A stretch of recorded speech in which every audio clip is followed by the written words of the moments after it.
Hi, Benicia Moms group. My name is Audrey Vargas, and I'm here to tell you a little bit about me today. So Rachel had sent over a few questions. I'm just going to kind of go through them. Um, so first of all, I'm brand new to Benicia. My family and I moved here during shelter in place, like so many of you. I feel like we're getting like a whole new like Benicia Moms Group 2.0 of like, hi, I'm new here. So I immediately joined the Benicia Moms Group because I'd actually been to some of the parades over the years and always got those little magnets. And I remember thinking like, if I moved to a cute little small town like this, I would totally join a mom's group, because at the time we never thought we'd move here. We've lived in San Francisco for the past 15 years, but quarantine makes you do some crazy stuff. So I am a spa owner. I still have my spa in San Francisco in the marina. It's called Bear Beauty Lounge.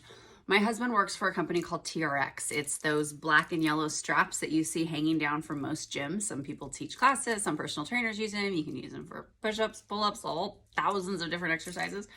So he works for their global headquarters, which used to be just down the street from our house in the city. And I used to walk to my spa. Well, as shelter in place continued to be extended, my parents have a house here that they stay in when they come to the Bay Area and rent out sometimes. Well, it was vacant, so they said, well, why don't you guys go spend a weekend in Benicia just to have more space with the kids? We have two children. I have a little girl, Valerie, who is 7 in second grade at Matthew Turner, and I have a little boy named Memphis, who's 2. His birthday's actually this week. He's going to be 3 soon. And it was amazing having space. I'm sure so many people are in the same boat, wanted more space, possibly move from the city or other areas. And we slowly fell in love with this charming town. Even during shutdown, it was, the community vibe was so strong.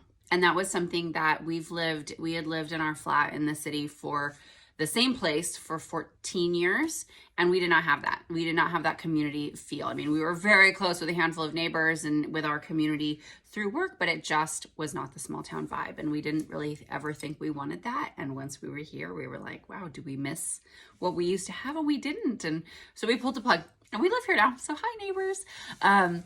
I'm actively looking for spaces on Main Street to have a second spa, even with all of the crazy shutdowns.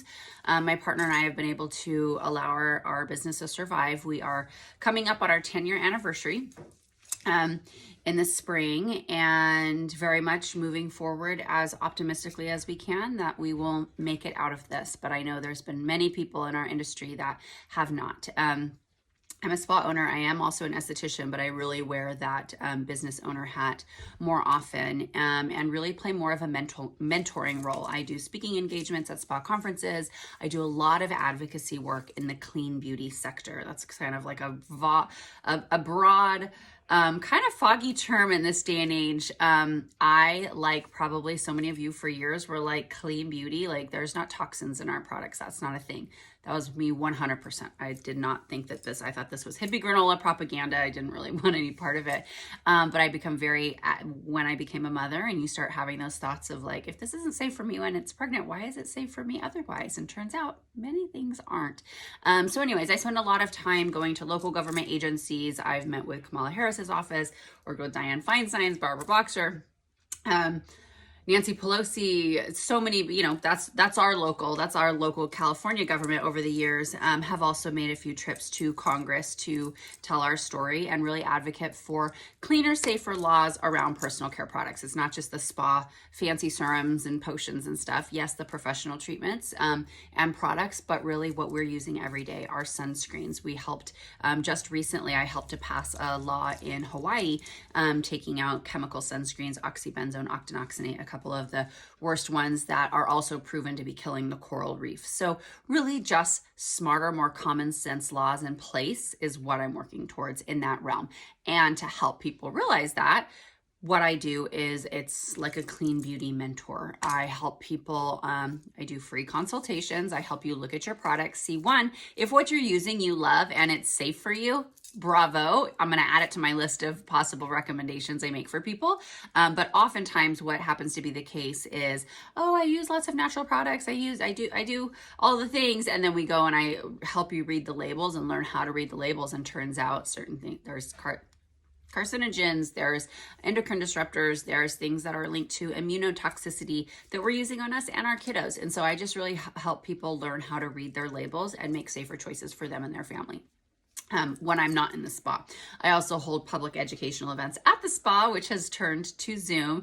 One of the questions on here was, you and your husband both do a lot of your own business. How has that been affected this year? And it's very positively, I would say, but it's been a massive learning curve. Part of moving here was allowing me to have an office, allowing him to have a gym. He actually has a few clients now in Benicia. That's kind of his side hustle passion project. He was a trainer back in the day and has worked his way up the education ladder with his corporate job, but he still misses that interaction with clients. So he does have space for 1 or 2 new clients oh, there he is back there. For Benicia Moms group people, if anybody is interested. How are we staying sane during quarantine? It just depends on the day. I have absolutely no tips other than just sometimes to show yourself grace and just give in to the chaos and don't fight it and start again tomorrow on the worst days. But yeah, I have no tips on that. I'm struggling like the rest of you, but we are so thankful to have made this move and appreciative for what this community's given us, that I think that act helped our sanity a lot compared to what we would have been juggling in city life with all of this. So a few of our hobbies and interests, well, we are the wellness family. So we revolve around putting healthy things on our body. I want to say in our body, but I like me some wine. I like me some chips. I'm not the healthiest, but we have fun. We're active. We're very active people. We were both collegiate athletes and we like getting out and walks and adventures with the kiddos, and enjoying the beautiful views that Benicia has for us too, and really looking forward to being open and getting to meet you guys in person and have play dates and have some fun and all the things. Someone asked, as a mom, what or who inspires you? I draw inspiration on a daily basis from anyone that's a mom that I feel like is killing it on that day. I'm inspired by, whether I just see a mom loading up 4 kids successfully in and out of her van, or some like incredible entrepreneur that also has a family. I'm very impressed with moms because I feel like that's the hardest job I've ever had. For me, I really, really, really love my career. I really enjoy working. So trying to balance is not easy. And so I also draw a lot of inspiration from women who do wear lots of hats and make it look easy when I know it's not ever easy.